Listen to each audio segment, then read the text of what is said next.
Hello again, Sylvain. Hello, Claire. Here we are back again with again no agenda, no questions, no idea where we're going. But as we said last time, actually, that's the best way to have these conversations. We are exploring together, and the answers tend to come through just having open questions. So I'm excited. I'm excited to see where it goes today. Well, where does it start? Someone needs to start with a question about death. Really, What what might... happens when we die? Well, we don't know. Well, End that's the of, end of that one yeah, then. a good answer. Okay. Um, so we don't know what happens when we die. Okay. People say that they do. I mean, you every time someone says I don't know, there's always a follow-up comment with oh yes, but so and so had a time when Yeah. their heart stopped and their brain stopped and they saw angels and there was a sort of beam of light and nothing. The answer to very few things is I don't know, or at least it's I don't know, but we can find out or we can ask questions about it. Well, I mean, it is actually important in terms of why are we insisting to try to find out something we can't find out? That's what I'm wondering, because that question has been asked for so long. Why can't we live with the idea that actually we'll find out when we find out, when the time... We don't like uncertainty.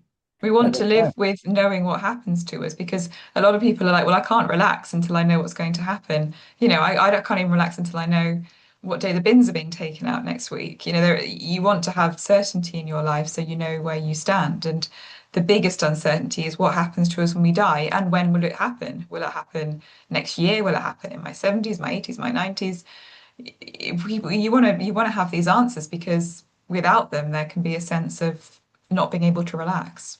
I mean, it is actually quite fascinating when we start talking about it that way, because if we are looking closely, we're going to find that our civilization of knowing, of control, and of sort of understanding has been built upon an uncertainty altogether. We are living in a mystery.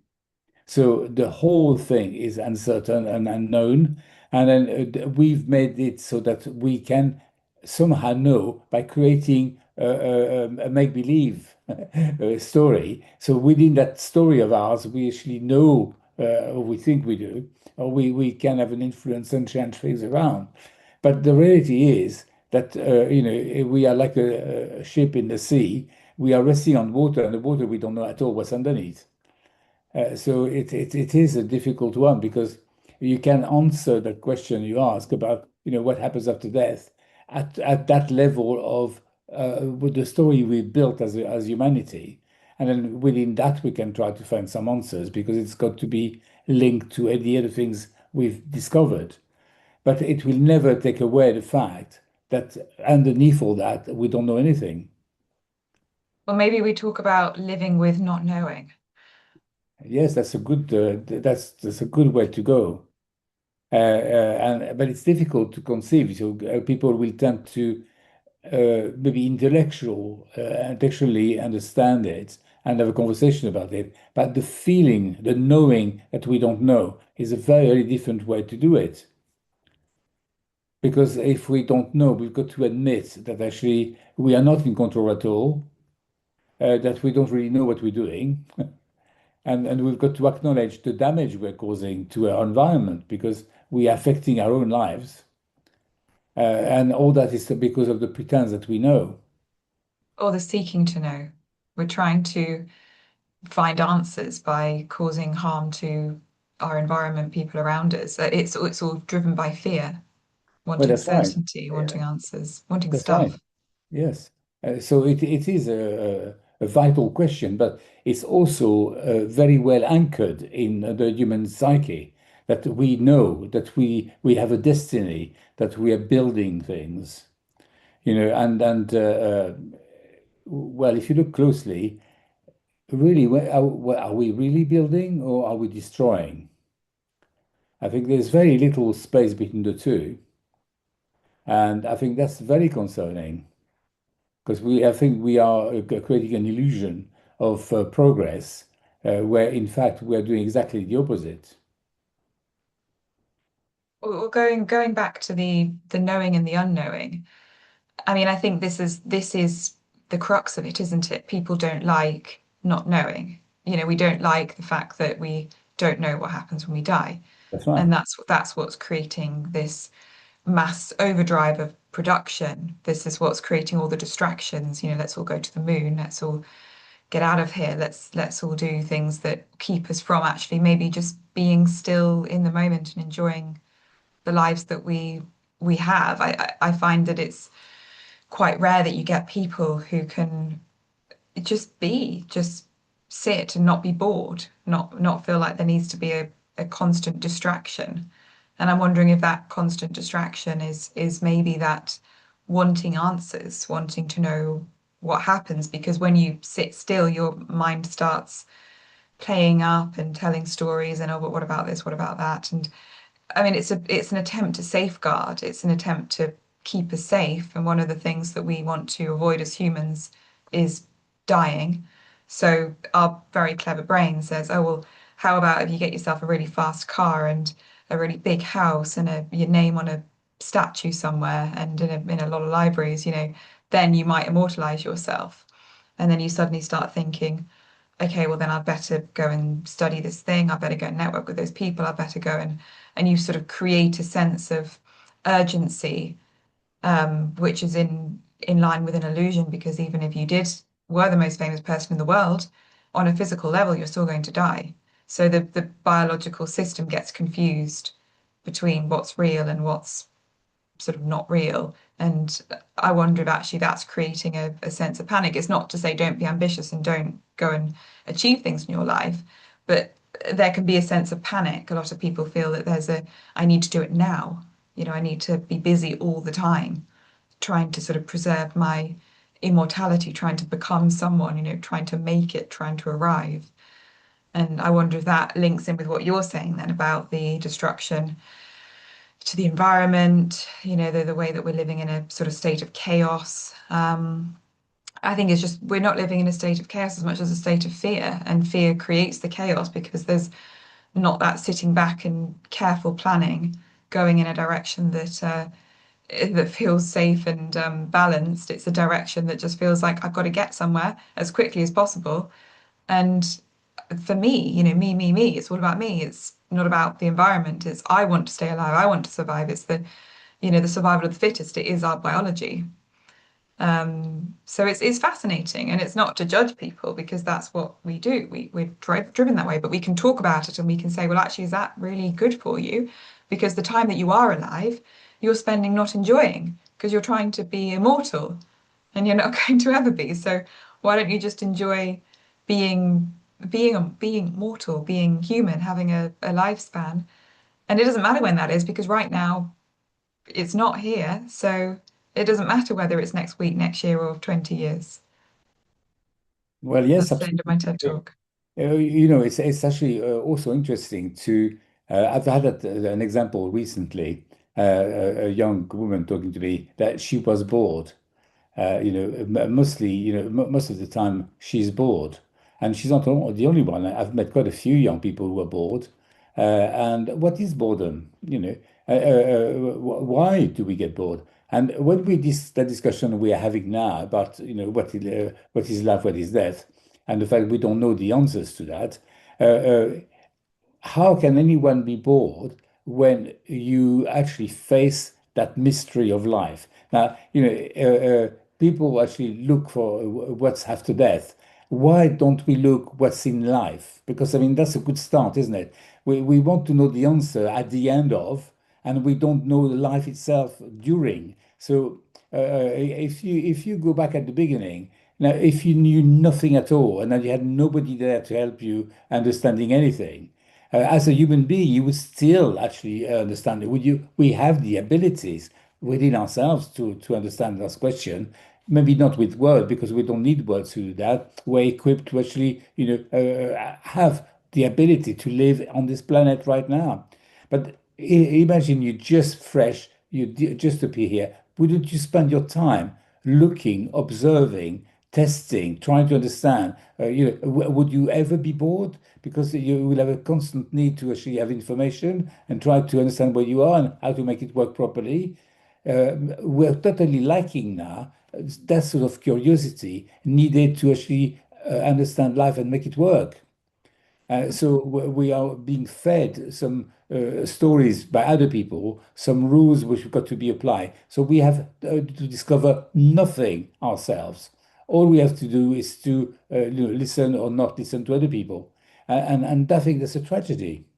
But we don't need to anymore because it's already been done for us. So there No, is no, that sort of why reinvent the wheel. I'm just going to listen to what they say about it. Yeah, that sounds pretty good. So I'm going to live my life based on that formula. So there is a lot of sort of robotic clones. People have not done the, as you say, the exploration. The imagine you are the first human, imagine you're finding this all out for yourself. You're discovering yourself. So yeah, you're right. I think there's loads to do. I mean, we're so fascinating as humans, the fact that we're even thinking and we're able to perceive our environment. We could spend ages just looking at that, the fact that we can see different colors and textures. How does all that work? It is interesting.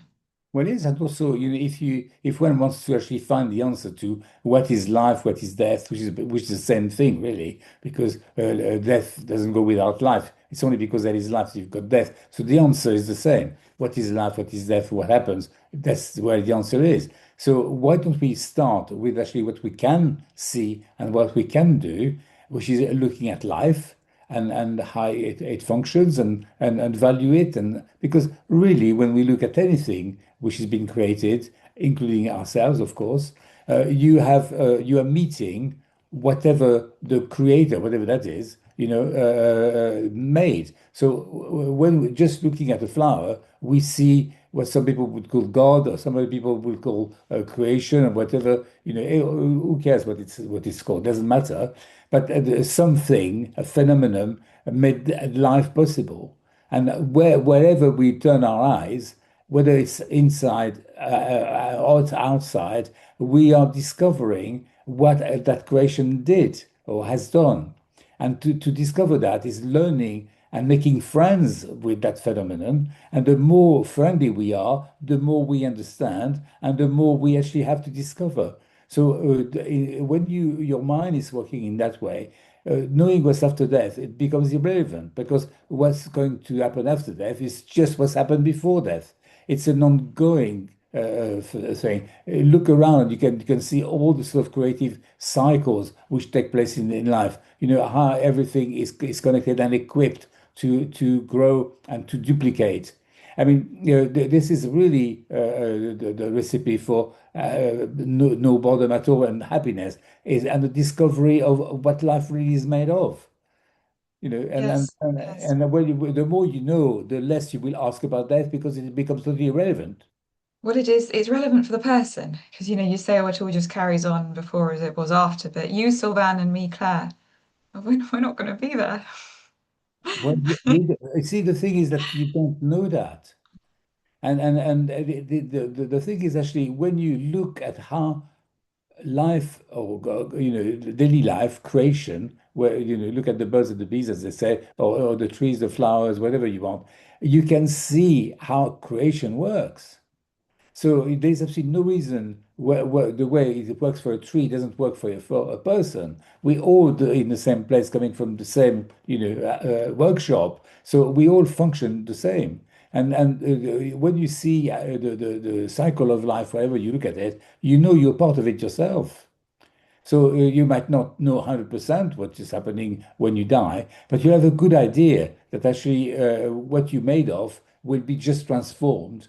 Whether it's another you or whether it's whatever it is, doesn't really matter. But when you are in life, you can never come out. Once you exist, it's because you've been chosen to Mm. exist. There is no way back. You can't jump off the train. You're on it for good. I do wonder if this is where our thinking ability came from because, yeah, I mean, trees decay and disintegrate and animals die, and that Why there's the not? sort Yes. of and but for humans, it's like because we have the ability to think, we've got the ability to write books, to leave marks behind.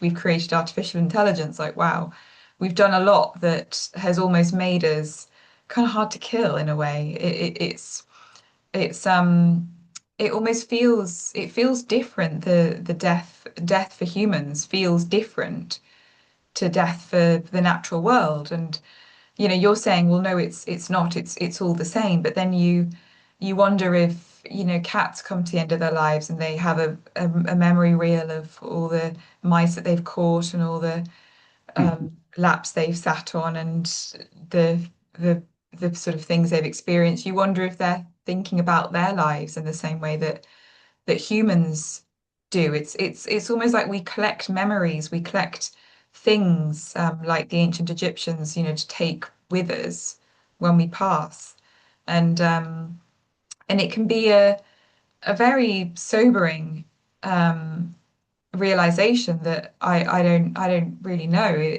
to see that, well, it's just an organism. To say to somebody, you're just the body, they will say, well, no, I'm not just the organism. So I won't just, there is something in me that won't just sort of disintegrate. And that's the thing we were saying last week that we miss about our relatives.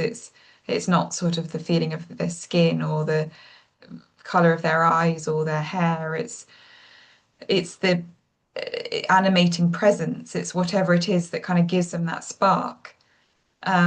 So But then is that the same with animals, or trees? There's an animating spark that gives all of life its life.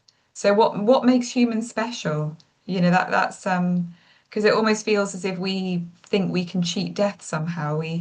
We feel sort of superior to the rest of the natural world because we've got these big brains and these ways of analyzing and computing. And does that somehow mean that the natural laws don't apply to us? Because I think a lot of people can feel that way, that, oh no, humans continue after death. There's something special about humans that is different to the animal kingdom. What do you think? Well, I mean, maybe a lot of what we think is wishful thinking. So, because in all with our intellect, we also make up a lot of things to suit our needs, really. So we've got to be careful that actually to observe that thinking is not necessarily all that amazing, and a lot of what we do are stories we are telling ourselves. However, having said that, when you actually go back to the beginning and observe life, as we were discussing a little while back, well, you're going to actually find something else as the closer you look, is that actually there is a constant energy, which is actually, ruling the cycles to make it possible. And that is a force which is always progressing in one direction. Now, we human being, we can harness that. Yeah, so when you realize that actually that never stops, that's what's permanent, that's what eternity is that sort of energy which is making us possible and propelling forward the whole universe around us. So this is, as I say again, we shouldn't try to find answers to questions we are not have not studied first. We need to do our research. We need to actually apply ourselves to actually respect life and really want to know it. Because to try to imagine what the answers will be before we do that is really not very nice, is it? I mean, it's like we are talking together and we have no respect for each other. So you don't really want to know what I think. I don't really want to know what you think. We just want to be the one, or something like that. And so there again, however, we want to see what we call the spirit, or something like that, the soul. Well, if there is one, you are going to come across if you keep looking and observing and respecting what's around you. I'm pretty convinced of that. And to try to actually preempt what you're going to find, but deciding, having an imagination of what it is. then you are causing, not you, sorry, one is causing an issue there that actually once we know or have an idea of what we're supposed to discover, we will discover it. So it's no longer the reality, it's actually wishful thinking. We project it and we will find our projection. Yeah. Yeah. I mean, it's this is the catch 22 because people do have these discoveries from themselves and then they go and talk about them, they write books about them, and then people hear about this fantastic experience and then they go out looking for that mystical tree to sit under, or they go out, with some idea of, well, if I meditate for X number of years, then I'll achieve what that person achieved through meditation. And that's you say you go looking for it because it becomes a thing to look for because somebody has talked about it. So it's really hard to say to people, well, no, it's about you finding it for yourself. Because then that person says, well, where do I begin?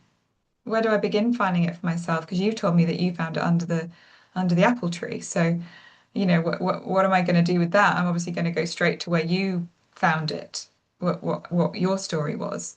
So how can you keep people from not following other people like that when you want to guide and you want to support and you want to offer them suggestions, but how can you do that at the same time as not having them go running off and actually just listening to whatever you did or whatever you said? I mean, I know you've written something about gurus. I mean, this is the case, isn't it? The only way, the only person you should listen to is the person who's not telling you anything and actually maybe pointing out why don't you in that direction? Why don't you go for a walk? And have a look around. You don't want somebody who's actually say, "Oh, I can help you find the answer because I know the answer." We know that's not possible because as soon as you say somebody, "I know the answer," they want to know the answer, and all their energy is about finding out the answer as quickly as possible. It's not about enjoying the journey. It's really, no wonder people are bored and happy because they want to get to the end immediately. What's after death? I want to know. Why don't you live first? You know, why don't you show that actually you are interested in what's going on? Don't worry about, what's happened next. Just live now in the present and then ensure that you really get the best out of what your life right now. Is there anything else you need to know? Mm. Yeah, yeah. I mean, I think with gurus, it's just so difficult because they can believe their own stories a lot of the time. There can be a belief in I've got this and this is the only way, and it can almost that can be appealing to people because people like certainty, and they often find these gurus who suggest that there's certainty. The ones who really probably shouldn't be gurus, they're the ones who tend to be quite popular because they've got what people are looking for, which is certainty. The gurus who say, well, just go and explore it for yourself. You're saying, well, no, I want you to tell me, and that guy down there said if I pay him 20 quid, then he'll tell me. So, you just go to the person who says that he promises answers. Because we just want quick fixes. I think it's part of our biology as well. We just want to, you buy something on Amazon and it's here within the same day. We just, you want the answer to life and you want it gift wrapped with a little bow and you want it first class post. People are just so used to having what they want instantly. This is a very slow thing, discovering the answers we're talking about here. I mean, there is a way you can actually maybe have a better idea of how good a guru might be. Because I mean, excuse me, there's nothing wrong in someone who might have actually discovered, let's put it this way, a good way to live, to enjoy your life, to be content during your life, and feel that actually, yes, I mean, I'd like to pass it on to other people because not only it will be good for them, but it will be truly good for me. Because if everybody's content, wow, life in community would be a lot more interesting. There wouldn't be competition and greed and all those things because people would be happy to be together, enjoying life. So, how we can recognize a group? Well, first of all, I don't know. You can actually tell me differently, but gurus in general, the ones I've actually encountered in my life, are people who are actually talking about something which is not visible. what people are seeking is basically invisible. And then you need a key to open that door and see for yourself. And of course, people cannot tell you anything when you can't. They can't show it to you because there's a good reason why they can't. They can talk to you forever, and then you're still waiting for the key, which you never get. I mean, it is exactly the same thing that politicians, where they actually want to be elected, they will promise, they will do things. Now, are there politicians who actually don't promise something, but actually get a shovel and some, tarmac, and then go in the street and fill the holes in the roads, and they say, "That's what I promise I'm going to do." Then everybody can see it. Say, "Oh, well, yeah, yeah, of course that works. This is a real progress." But the one who promised that it will life going to be marvelous in 10 years' time, as long as we support whatever that person does. I mean, it is like a guru. Promises, promises. It's not the great thing in the promise. The little practical thing has so much more value. And it's so much easier because, I mean, let's not forget it that actually, if there is a truth, that's my opinion, then it's for everybody to know. It can't be just a few people who can approach and find the truth. It's the simplest person who can actually find the truth. Because if it's not the case, then there is no truth at all. This is another way to look at it. Look at the simplicity. If you really want to help anybody, you can only help them with something very, very simple that anybody can understand. Yeah. Well, I think it's just mirroring back to them who they are. It's just having a conversation with them and exploring. You think that you don't have something. Why do you think that? Explore the world around you and see that there's nothing that anyone else has. There's no key necessarily. I think it's all a self-exploration. There's not a map. There's no guides or gurus. But the thing is, there sometimes can be that person who can hold that mirror up. If you spent such a long time thinking you don't have access to something, thinking that there's no way that you can be free of all of the conditioning, all of the ideas that you've just absorbed from your environment, then you may need that somebody else to hold up that mirror because sometimes it's difficult to do that for yourself. You almost need someone who's come out of the conditioning, who has got no conditioning or who's worked through the attachment to the conditioning to allow that freedom of expression. Because if there's a guru who's got their own conditioning and they're attached to that, then there's just going to be more mess. You're just being taught something new. You're maybe letting go of your old ideas, but you're absorbing a new idea. But if you meet someone who genuinely is quite open, isn't attached to any ideas or conditions, then you can start to see, okay, well, what is genuinely me and what is conditioning? And that can be done with support. It doesn't have to be a solitary journey, but it is about finding the right support. As you said, how do you find the right guide on this journey, to this place of I don't even know what you'd call it, um, where you're not afraid of death, where you feel that you can trust it, trust life. But we we It's we okay. we're already here. It's not that if we came where we are our own volition. We just appeared here. So we can't change that. I mean, a good example I was thinking about. It's very hot at the moment. We're into that sort of long period of overheating, and you can actually, when you're very hot and uncomfortable, you can say to yourself, "Oh gosh, why is it so hot now? It's terrible, and what a waste of life. I want to know, how we could control that and how we do it." So you can have that and make yourself very unhappy because it's so uncomfortable, and then there is no facility and all those. And then somebody next to you say, "Oh, this is very warm, but fortunately there's a swimming pool. I'm going to, have a good time and then go in the cool water." And as simple as that, I'll be comfortable. Yeah. I've got a visitor here from the universe. Hello. Speaking of creatures who are very hot at the moment. Yes, Oh. Well, I think what you're saying is you can you manage your like as cats do, you manage your exactly. environment, you manage how you look after yourself.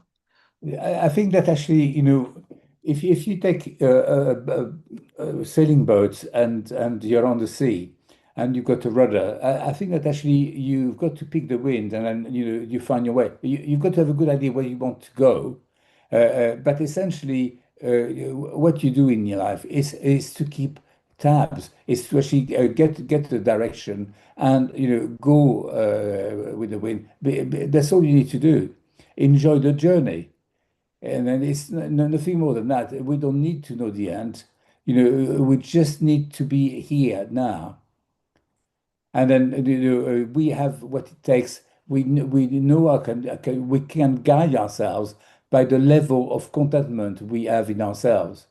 When we're content, we are in the right direction, on the right line, and then we vary from that line, a bit less, happy. Well, we've got to redress, try to get that situation where we trust life and that we can deal with whatever is presented to us. Well, I mean that's a question because a lot of people actually don't trust life. I So know. so you would say, well, there's not a contentment, there's not a just go along with it and just trust it because they might have had things happen to them in the past that have caused them to really feel like life can't be trusted, all these horrible things that have happened. That's almost made them tense and tight and contracted. So it's very hard then to let go and to trust in the way that you're suggesting. So, what would you say to people like that when there's not been that experience of things going well? Well, because I mean, there again, we're looking at that situation that you've just explained from a point of view of being in that artificially created society of ours where we shouldn't have pain, where actually for a large number, pain is actually hidden from us, which is real life. We don't see what's going on in hospital. We're not aware of people who do have issues. So we expect to live a life where we don't have problems. Now, when we actually not expecting, but we're just living along, yes, there will be difficulty, but we've talked about that before, and we can observe it anywhere we look. Is when there is a difficulty somewhere or a problem, we also have the ability to address it and certainly even more when we're a community where people are together. There's so much talent that everything we have in ourselves, we have the means to correct what actually is not working very well in life.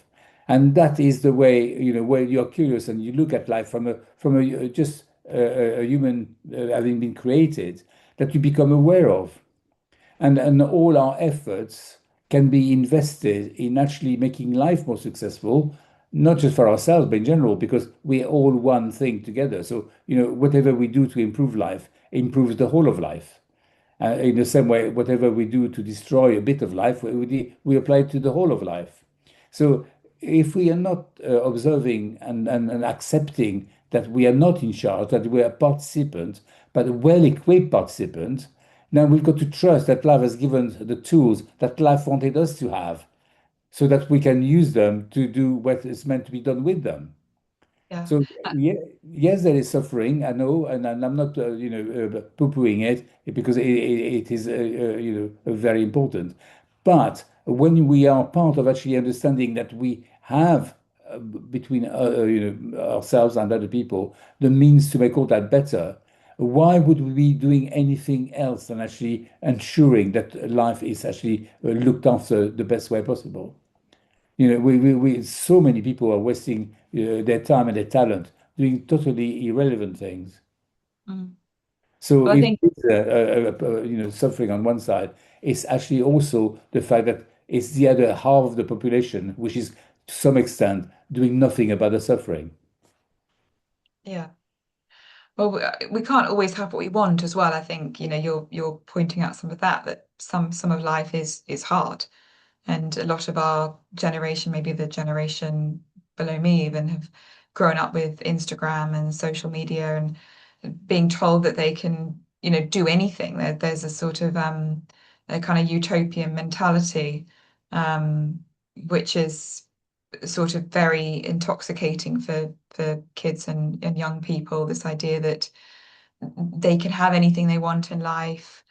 They can have these lifestyles that these influencers have. And for the vast majority of people, it's not really changed. There's still the sort of 9 to 5 slog. There's still the rain every Monday morning. There's still the traffic. Still there's still life. There's still illness. There's relationships to manage. Um, and those things can be managed as long as they're seen as just part of life, not seen as something really terrible and really wrong and something that really shouldn't be happening. And I wonder if a lot of the suffering that we experience and this sense of not being able to trust life is coming from that sense of, well, this shouldn't be happening. Why is life giving me all these lemons? This is horrible. I can't deal with it. I'm drowning. I can't bear to be in a place of uncertainty. I hate that I don't know these things.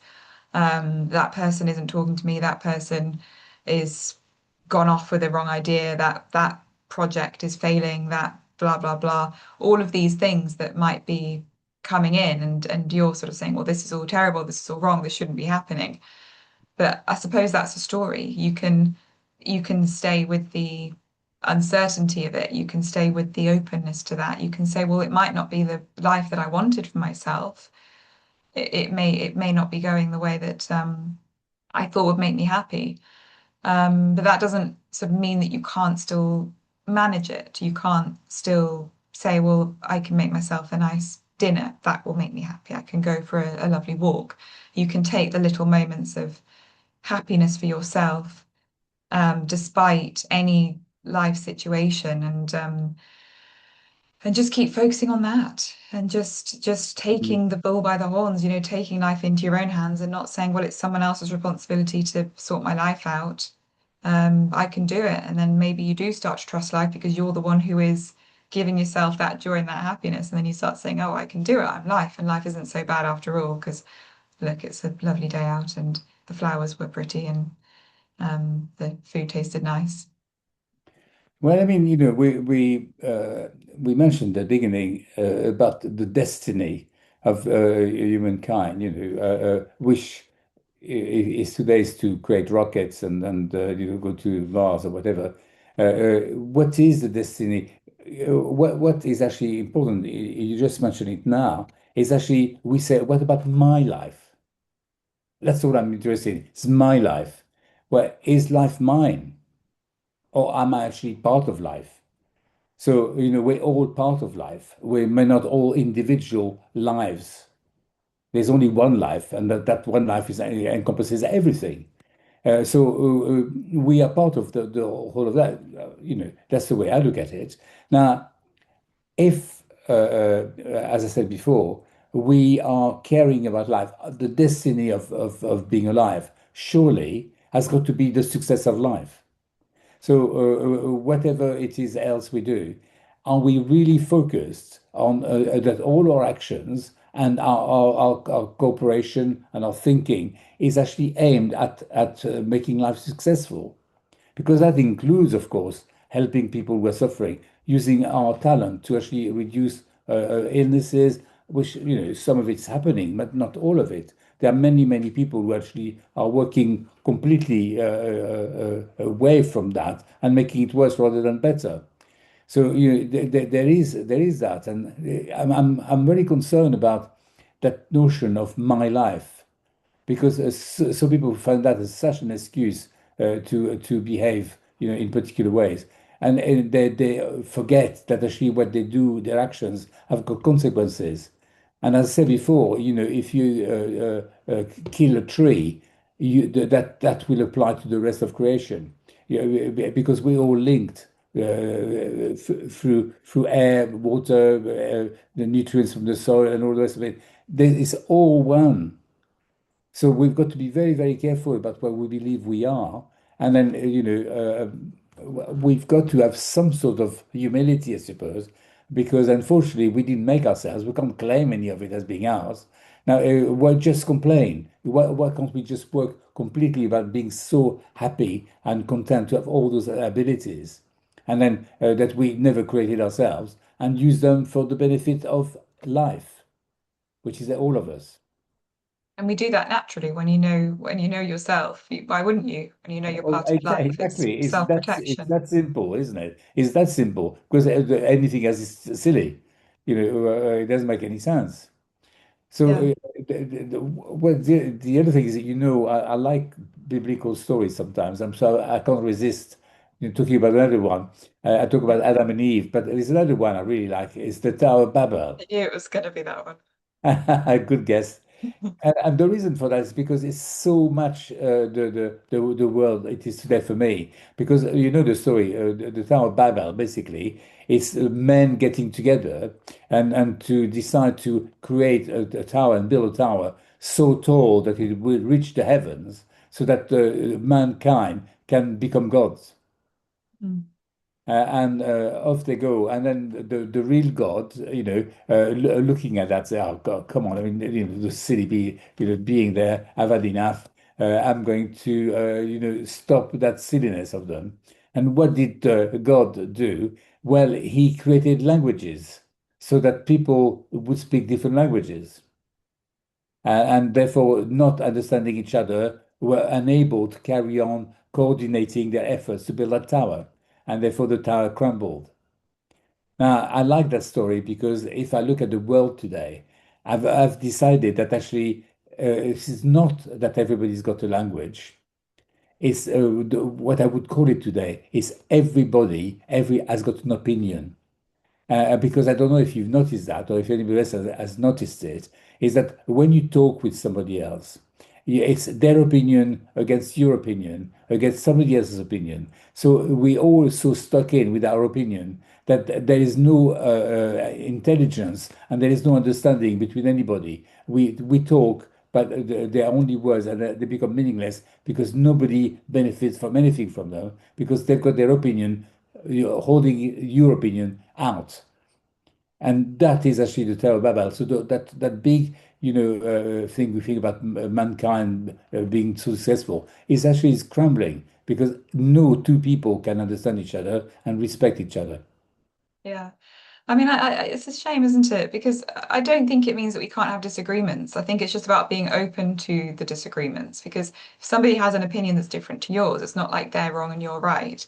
It's just okay, that's really interesting. Tell me where that opinion comes from. And it might be that, oh yeah, I agree with you. And then you flip around. When you get to the core of it, you can understand why people are thinking the way that they're thinking. There's a reason why they have that collection of beliefs and thoughts. And what we tend to do is we dismiss it and we say, well, that's wrong because that clashes with my opinion. And then there's never a sense of coming together or agreeing. Or, I mean, do we want to reach God? Do we want the Tower of Babel to be a success? Or is this actually a good thing that happened, the Uh, disagreement? I always go back to simplicity when I'm faced with something like that. Actually, the reality for me is we all together, we are God. So, I mean, there is no need to reach God. It's only a question of being God, which means making life successful. This is the bottom line, and it's the only line. Because don't forget that opinions, the reason it doesn't work is because opinions, although they are material in a way, because they are a block, which actually, as we can see, stop people communicating properly. So they've got a material side to them. It's actually, they're not tangible things. There again, it's a view of the mind. It's an illusion. If we want to communicate, you can communicate saying, well, here is a glass of water, we can share it. This is half of it. You can have that, and I can have the other one. That's not a question of opinion. It's a question of fact. So the more we stay with the facts, the less we have to argue. And also, what we do, because we all working for life anyway, we no longer compete about this. We invest in together in the same outside event. So we both work at doing something, and what we exchange is your way of doing it, or what you can bring to it, my way of what I can bring to it, and that how together that will work out. So we don't need opinions anymore. We need practical actions together. I know, but these days there's so little for us to do as humans. We don't need to farm. We don't need to gather our resource. It's almost like what all we do is start talking about philosophy and spirituality and what happens when we die because we're not there, plowing fields. We're not living practically. Don't go away from that. I mean, it doesn't matter that actually the way it is now. What it matters is that you and I we become aware a bit more every day. And that awareness, we've got to trust. Actually, that's what we can do, and that's what we do. And we go along. That's the best we can offer. Well, that's fine. It's good enough. So at least there is actually one or two or three people who are working together in the way we explain, where we are not competing. We actually pooling our resources together for life, not for ourselves.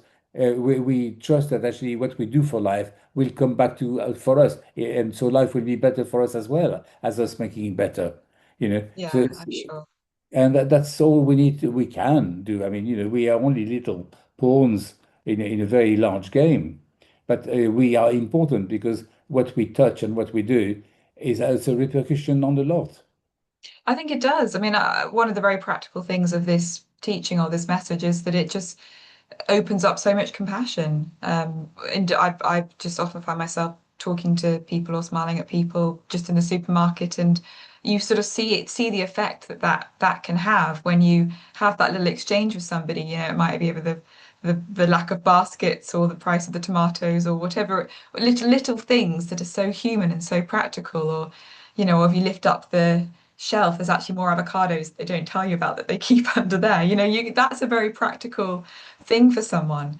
And when there's that kind of sense of your shared beingness and we're all in it together, actually you can make a big difference. And there's a lot of people who are lonely and who are struggling, and having these sort of conversations, I don't think we should underestimate just how helpful it can be for us to just connect with other humans, even ones we don't know, however we can, just like Totally. conversation. And isn't it nice what you get up in the morning and you go to work and use a transport or whatever, and you've made up your mind in the morning, I'm going to make as many people smile as I can. So that, wherever you come into contact. I mean, the funny thing is, that person you come into contact with is you to some extent. So you can be kind to yourself, can't you? And Mm, you can generally welcome that person because that this is where life is, where it's all one, mm. and it's so Yes, rewarding yes. because one smile will pass on and it will carry on passing on to other people. Yes, and you smile when they smile because you are the same being. It's a lovely Exactly. And lovely then exchange. basically discovered what happens after death. Keep smiling. Well, there you go. That takes us nicely to the to the point again. Oh, well, thanks, Sylvan. Is there anything else that you Oh, wanted that's to fine. share, or should we leave it there? That's lovely. Thank you for Okay, the time. good. Good to chat. See you next time. Yes, bye bye.